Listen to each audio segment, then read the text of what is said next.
Welcome to this part of another soul-gripping testimony, delivered from deep darkness.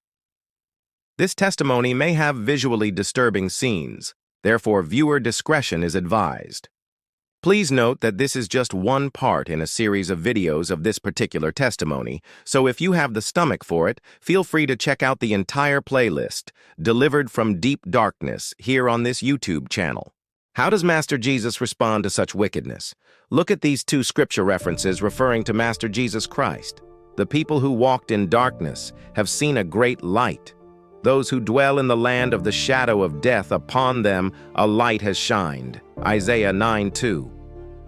In him, Master Jesus Christ, was life, and the life was the light of men, and the light shines in the darkness, and the darkness did not comprehend it.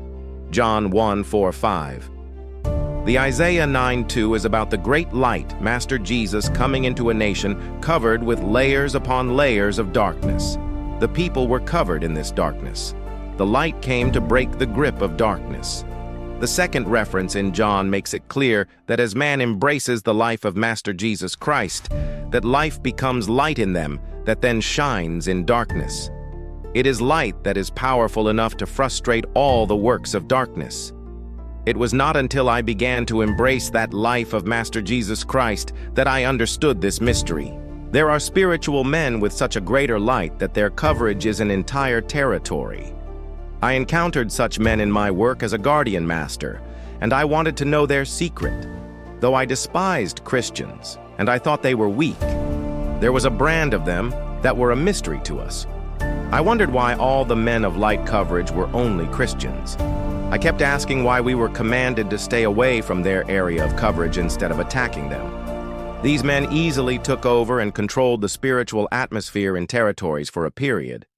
When they settled in an area, most of the satanic infrastructure and systems was be broken and rendered powerless. They had to be rebuilt again after these men left. Men like Moses, Joshua, Samuel, and Elijah in the Old Testament carried such light. When they went into territories, people feared them. In more recent times, I remember encountering men like evangelist Morris Cerullo and Reinhard Bonnke. When they came to town, we were commanded to live as far as possible from their area of coverage. In areas where these men conducting meetings, all guardians and agents were commanded to stay at least 145 kilometers, 90 miles away. There were several other local men like Simeon Kaiwa, Festo Kivangere, John Balabyakubo, and others I encountered in my territory with coverage wide and very bright, but by far the brightest we encountered was this man called Apostle John Mulinde. Apostle Mulinde's coverage was a mystery in many occult international circles between years 1996 to early 1998. The team that was monitoring him was being funded far above all our teams. All structures of Satan were shifted from Uganda to northern Tanzania those 2 years. He was named the Mystery of Uganda and a principality. A group of voice-decoding experts were dispatched from the Sublime Studio of Rome to investigate his secret power. Because they could not come into his meetings, the option was to gather most of his recorded tapes and check the power words in each voice cycle. Most of his recorded tapes were interrupted by him praying, so it became impossible to finish an entire tape. Praying halfway through the message was so toxic to the expert that many lost their memory. I am highlighting these men to show what a man can achieve when he gives himself completely to be used by his God.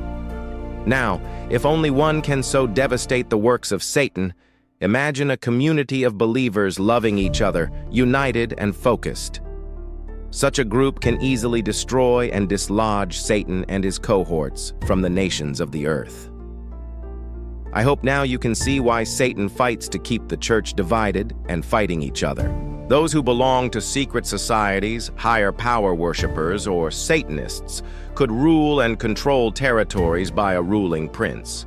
But these men of light were taking over territories with their charged spirit. They were operating in the spirit realm with their spirits unlike us, who needed a guardian spirit or a power demon. This is the explanation. When someone decides to serve Satan, Him, being a spirit, must assign his subordinate spirits to possess the person's spirit. That human spirit is then darkened and blinded for Satan's spirit to take over the seat or control of the human spirit. All the normal functions of the person's spirit must be disabled. This is what is called spiritual death. Satan must kill all the person's spiritual senses before using them. Master Jesus, unlike Satan, when you choose to serve him, his spirit comes to charge your spirit with light and awaken the spiritual senses. He empowers your spirit to serve the living God. He does not kill your will, but instead redirects it to the path of life. This is what is called regeneration. Satan comes to steal, kill, and destroy. Jesus came that we may have life and have abundantly. All the other spiritual disciplines in the world train the spirit to die so that another spirit takes over. But Master Jesus gives his spirit to guide and comfort. Howbeit when he, the Spirit of truth, is come, he will guide you into all truth. For he shall not speak of himself, but whatsoever he shall hear, that shall he speak. And he will show you things to come. John 16:13. I discussed men who walked in great light. I do not believe many Christians even believe they have been entrusted with such power. I want to show you just how much power a small church can wield and how they can be dismantled if not careful to follow a simple rule. Master Jesus Christ warned his followers, "Watch and pray lest you enter into temptation. The spirit indeed is willing, but the flesh is weak." Matthew 26:41. During my tenure as a Great Lakes Guardian, I was summoned for the International Conference of Occultist Guardians and Overseers held in the city of Victoria, Seychelles. Most of the meetings and conferences I used to attend were in spiritual cities in occultist planes and marine cities. This one, however, was to be in the natural realm along the bright lines on the earth. I was excited because I was to personally meet other guardian masters and mentors who I had only met through projection and astral meetings, along with thousands of occultist workers from all over the world in person. After binding the codes of my assistants into our souls so that they take over the harem and the coven in my absence, I set out to travel to Seychelles. I arrived in the city in the evening of the opening session. The weather sang hymns of welcome as the ocean boiled under occultist pressure as if in protest of the spiritual visitors of the island. The air itself was explosive as several masters and agents of occultist societies tried to prove their power and influence.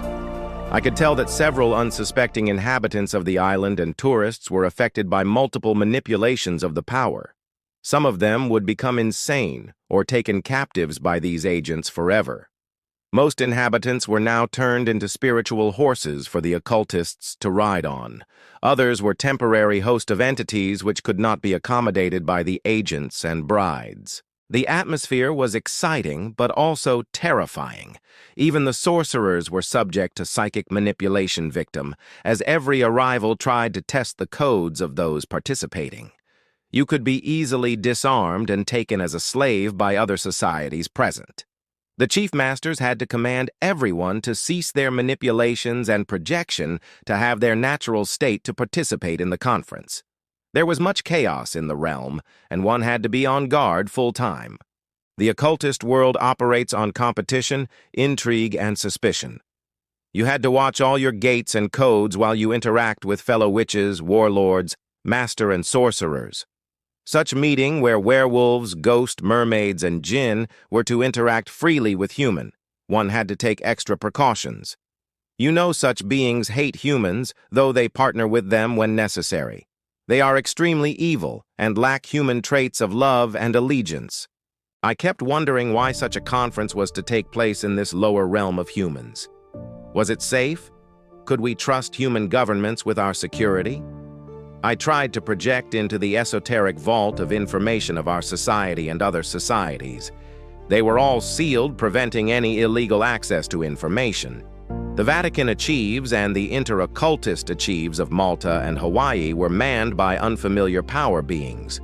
I did not know their codes and therefore could not command them. The magnitude and urgency of this conference suggested something had gone wrong in the Luciferian kingdom. The indications were that the Satan himself was to appear in this meeting. He did indeed appear as the bright queen and addressed us in the opening session for 4 seconds. His appearance was followed by a projection by the lady nude singer. She came on stage to open our flow through sexual orgies to seal our memories.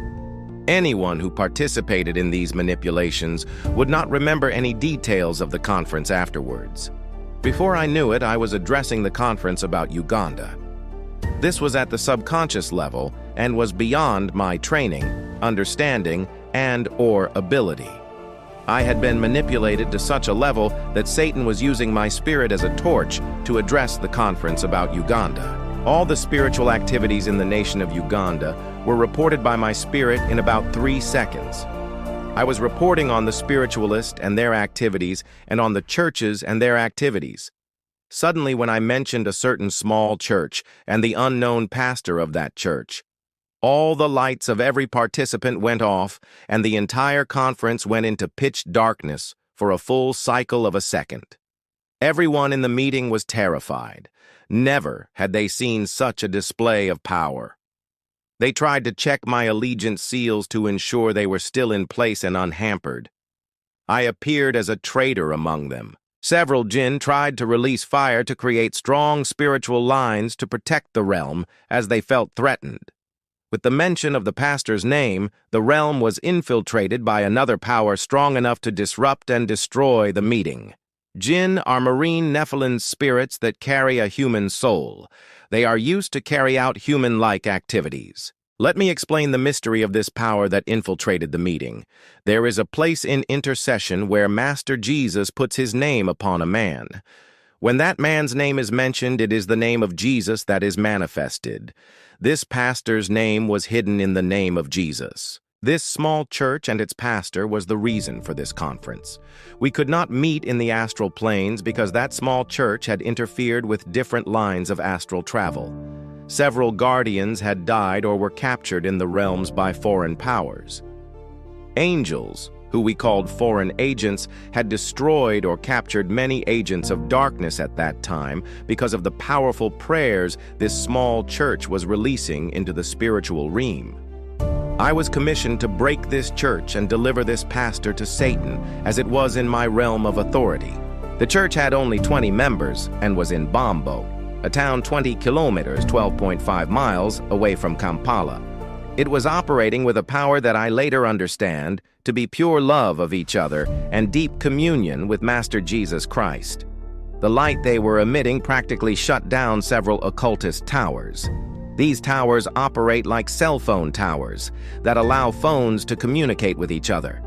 Communication in the satanic world was not getting through. These people were ruling the territory with their prayers.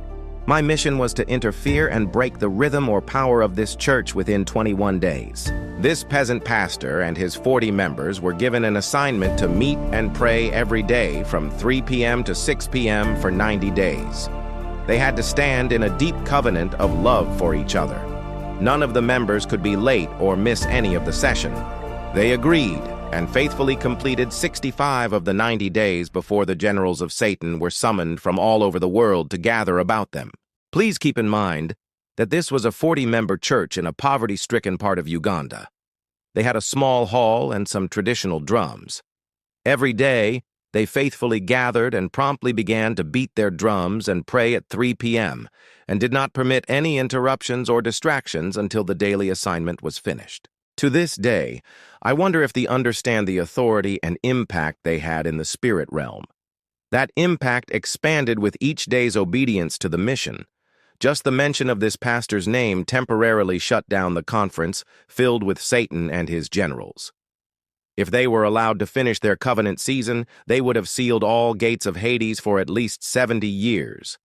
At the time of commissioning, there were only 25 days remaining for that church to meet its goal. This mission to break such a church was impossible if they were careful to rule their flesh and live above temptations.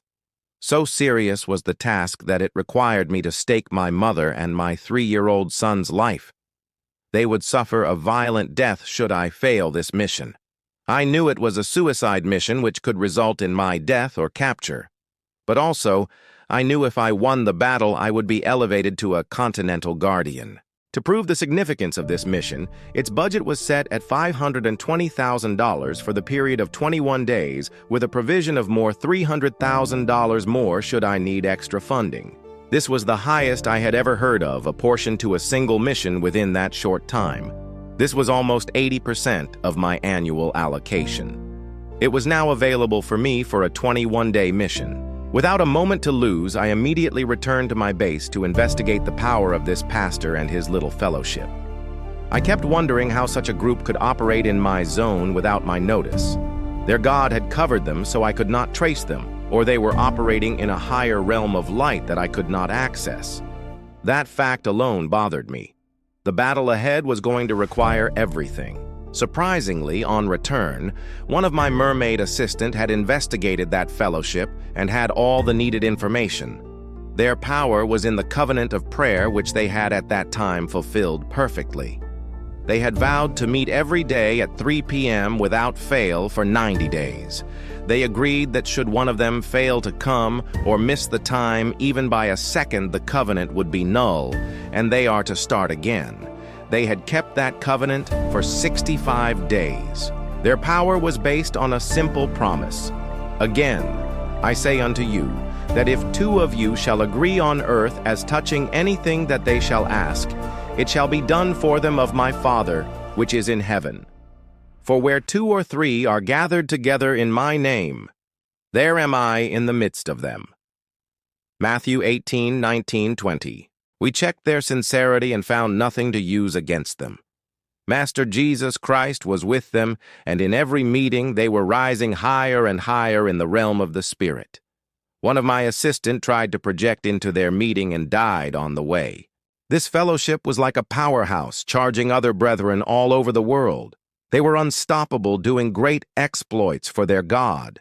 They had sealed off several routes in the spirit realm and rescued many prisoners from occultist prisons. Many agents were deserting the sorcery cause. Many Christians were empowered to rise because of this small fellowship. Churches all over the world which were dead were rising because of this pastor's charge. The only strategy we had was to join and spy on the church. This was a risk as we could be captured and converted. We had to counter their vow with a stronger vow. We vowed not to eat any cooked food for 21 days, to be under open sky all the 21 days, to enchant 24 hours a day, and 4 of us would not to talk to any human being outside our core circle for 21 days. 3 of our trusted beautiful girls were to join the fellowship and never to initiate any projection while there. We also discovered an idol of money in the foundation of this pastor. Though he taught against money, he secretly coveted money. We saw this through his anger when a member spent 2,000 Uganda shillings of the offerings without his consent. We had to use this gate. We also discovered the pastor was not under any umbrella covering of believers. He was a lone warrior. He was not under any ordained authority on earth. We could challenge his work if I could project into the 7th plane of esoteric spirits and stay there 21 days petitioning for his soul. And the Lord said, Simon, Simon, behold, Satan hath desired to have you, that he may sift you as wheat. But I have prayed for thee, that thy faith fail not. And when thou art converted, strengthen thy brethren. Luke 22:31. I ask every believer reading this book to pray these prayer points. O Lord, in your great mercy towards me as your child, do not grant the petition of the accuser. In the mighty name of mighty Jesus Christ, I contend with every evil petition in the spiritual realm by agents of darkness against my soul. I command this petition to fall to the ground. If you have come this far, chances are high that you are loving this video. Please do me a favor and hit both that subscribe and like button to help this message to spread far and wide. Also, don't hesitate to check out the rest of the playlist, Delivered from Deep Darkness, right here on this YouTube channel. Thank you for supporting the Wake Up channel. God bless you.